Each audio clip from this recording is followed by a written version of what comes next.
President Trump is doing a fake withdrawal of troops in Iraq and Afghanistan.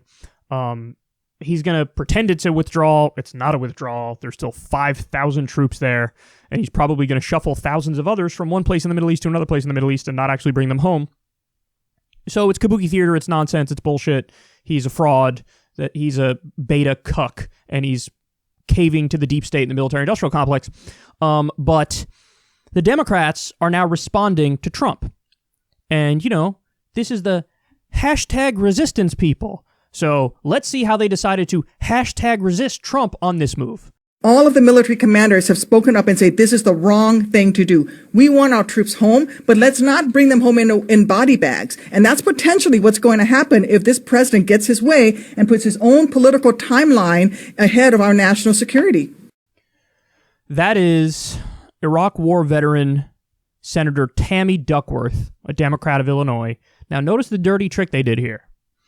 Send out an Iraq War veteran to make the case. Therefore, now anybody disagrees with it, how could you disagree with an expert who went and fought in the war? Did you go fight in the war? Oh, you didn't fight in the war, so how about you? Shut the fuck up. That's the dirty trick that they're doing here. Now, look at the argument she just made. They're not resisting Trump by saying what I just said, which is, hold on now, this is a fake withdrawal. You say you're withdrawing. You're going to leave 2,500 troops in Iraq, 2,500 troops in Afghanistan, probably shuffle thousands of others to other areas of the Middle East like Saudi Arabia. That's not a withdrawal. You're pretending to be anti-war and you're pro-war. Who are you kidding? That's how you resist. You resist by saying, get him out.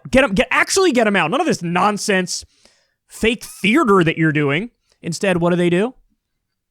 All the military commanders say this is the wrong thing to do. And sure, we should maybe get the troops out, but you don't get them out in the way that you're talking about. You get them out, you listen to them and do what they want to do. And if we bring them home, it'll be in body bags the way you want to do it. Hold on now. A withdrawal, by definition, makes those body bags impossible. They're not in there anymore to be killed over there. So what are you talking about? The argument is, listen to the military commanders. The military commanders have been saying the same thing every step of the way.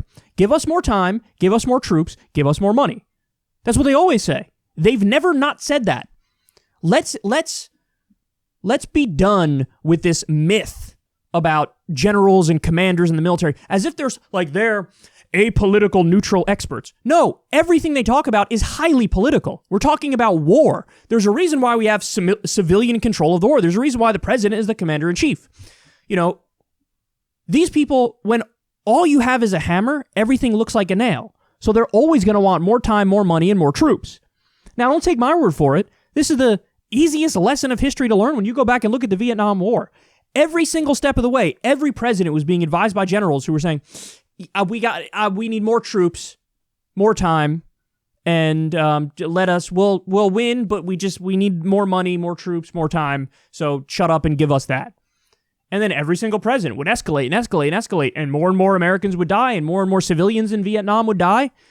And then eventually, at some point, one of them was like, you know what? I think you're all full of shit. I'm not going to give you any more time. I'm not going to give you any more money. I'm not going to give you any more soldiers. I'm withdrawing. And that was obviously the right thing to do. If we were listening to them every step of the way, we'd still be in Vietnam today. Today. I mean, we've been in the Middle East for damn near 20 years. How much more time you want, and what do you want to do? What's your goal? What would be victory? Define victory for me. What were the original reasons given for us going into Iraq? Oh, we got to get Saddam Hussein. Saddam Hussein's been dead skis for a long time, dog. He's nowhere to be found. Done. Mission accomplished, bitch. Come home. That's why you said we had to go into Iraq. Okay, mission accomplished. Done. Why are we still there? What about Afghanistan? Well, see, the thing is, with Al-Qaeda and Osama bin Laden, they were being protected in Afghanistan. Okay, he's dead too. Been dead for a long time. What are we still doing there? Like, they just move the goalposts, move the goalposts, move the goalposts. The original reason, got to get Saddam Hussein, got to get Osama bin Laden. Okay, mission accomplished. Then what? Well, you got to get the remnants of the terrorists or something, whatever. Okay, according to our own intelligence agencies, there's only like a couple hundred Al-Qaeda operatives in Afghanistan. What are we doing there? What are we doing there? Well, they've stopped even giving reasons. They don't even give you the respect of bullshitting you. They don't even give you the respect of bullshitting you. Think about that. Okay, whatever. Go watch Netflix. Go play video games. We're going to be over here waging an endless war, spending billions of dollars, tens of billions of dollars every single month, and we're going to have some body bags, pile up. But what are you going to do? Civilians on their side, some soldiers on our side. It is what it is. If you're not pissed about this, you're not paying attention. So this argument from the Democrats, oh, yes, I want to get out, but don't get out this way. If the argument was don't get out this way, get out all the troops right now, right this second, then I'd be like, yeah, that's the argument you're supposed to make. The argument you're supposed to make is he's pretending to be anti-war. He's not anti-war. We're actually anti-war. Instead, they're going with, follow the commanders and the generals who want us to stay there forever. If we bring them home now, it'll be in body bags. What? That doesn't even make sense. As I said, if you actually were to withdraw, by definition, that means no more body bags. You're withdrawing. No more American body bags. Yes, issues might arise in Iraq and Afghanistan, but we have no legal right to even be in that country. This war was illegal under international law. If something happens, that's their problem. If you want to give them some sort of reparations for how we destroyed the country, that's fine. I guess I'd support that. We did destroy the country. But the idea that, oh my God, something happened, so now we need to go back in. And by the way, that's exactly how the media is going to cover this moving forward. The media is going to position themselves with the Democratic position. And so they're going to say, the troops, the commanders, the generals say we need to stay there. They're the experts. How dare you even do a fake withdrawal? That's what the media is going to say. And then when we cut the troop level in Iraq or Afghanistan at all, they'll immediately try to find stories of like, see, everything went to shit after we withdrew. As if everything is hunky-dory and lovely with us illegally occupying these countries. I can't, guys. I can't. I think this story broke me. I really do. This story broke me.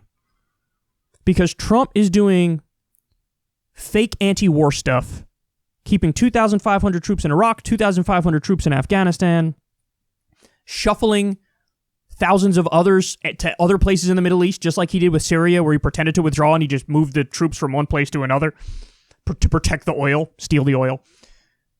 Like, that's fake anti-war stuff. So what we need is people actually calling out how this is fake anti-war stuff and he's a cuck and he's doing exactly what the military-industrial complex wants. Instead, we get Democrats who are like, how dare you? You should be more hawkish. You should keep more troops there. You should listen to the commanders and the generals who always say more money, more time, more troops. If we bring them home, it'll be in body bags. That's the grossest line I've ever heard on this topic.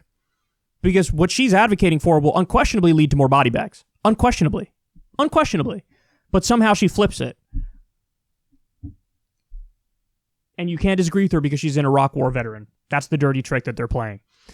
Of course, we should have known. We should have seen it coming from a mile away. Even with Trump doing fake anti-war stuff, they pretend like he's doing real anti-war stuff and they're more pro-war. I hate them all. I hate Trump for doing the fake anti-war stuff. He should do real anti-war stuff. I hate the Democrats for pivoting to his right. And you wonder why people, gigantic swaths of the country, the largest voting contingent is non-voters. You wonder why? Because people, if they catch a whiff of this stuff, they're like, oh my God, this is all bullshit. They're all full of shit. They're all terrible. I can't believe the stuff that they're trying to tell me here. I can't believe that they think they sound reasonable. I want to break something. I really do. I have the urge to break something. That's how this makes me feel.